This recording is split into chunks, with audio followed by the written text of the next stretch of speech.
Hello મિત્રો, સ્વાગત છે તમારું આપણી યુટ્યુબ ચેનલ ગુજરાત એક્ઝામ ગુરુમાં। તો આજે તમારા માટે એક જોરદાર ભરતી લઈને આવ્યો છું મિત્રો, ગુજરાત વન વિભાગ ભરતી 2025, જેની અંદર કોઈ પણ પરીક્ષા વગર તમારી આ ભરતી રહેવાની છે। અને પગારની વાત કરીએ મિત્રો તો 16,800 રૂપિયા તમને આની અંદર પગાર મળી રહેવાનો છે। તો આનાથી વધુ તમારે શું જોઈએ? ગુજરાત વન વિભાગ એટલે કે ફોરેસ્ટ ડિપાર્ટમેન્ટની આ ભરતી છે, કોઈ પણ જાતની પરીક્ષા વગર ગવર્મેન્ટ જોબ રહેવાની છે અને પગાર પણ સારો એવો છે।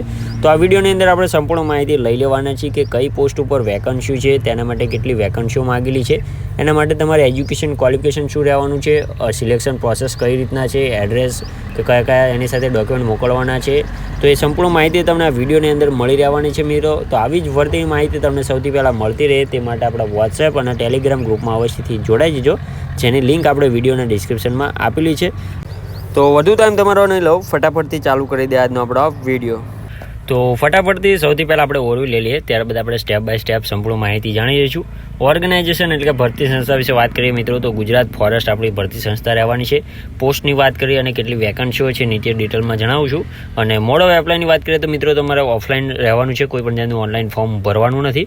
તમારે એક હું એડ્રેસ આપીશ, તેની સાથે કયા કયા ડોક્યુમેન્ટ જોડવાના છે એ પણ જણાવીશ, આખું સિલેક્શન પ્રોસેસ જણાવી દઈશ। તો એની સાથે તમારે ફોર્મ સરનામે મોકલવાનું રહેવાનું છે। ઓકે, તો એ આગળ આપણે ડિટેલમાં જોઈએ છીએ। જોબ લોકેશનની વાત કરીએ તો ગુજરાતની અંદર તમારું જોબ લોકેશન રહેવાનું છે।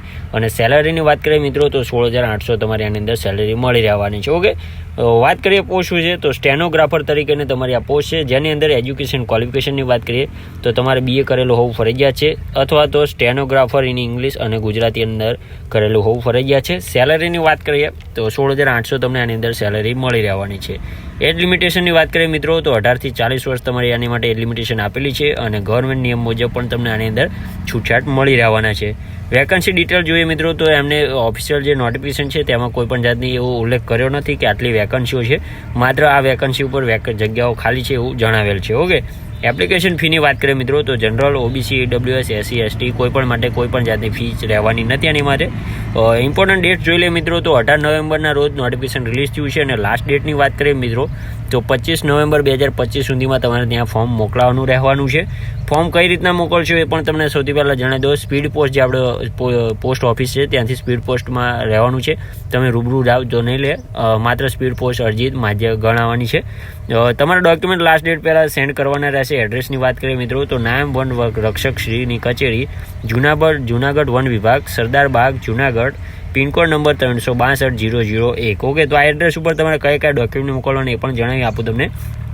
રિઝ્યુમ અથવા તો CV તમે જે પણ કહેતા હોય એ, પાસપોર્ટ સાઇઝનો ફોટોસ, માર્કશીટની ઝેરોક્ષો, સ્કૂલિંગ સર્ટિફિકેટ, આધાર કાર્ડ અથવા બર્થ સર્ટિફિકેટ અને કાસ્ટ સર્ટિફિકેટ એટલે કે જાતિનો દાખલો। ઓકે, તો આ બધી જ જે છે ઝેરોક્ષો મોકલવાની રહેશે, ઓરિજિનલ ના મોકલી દેતા ભૂલથી પણ।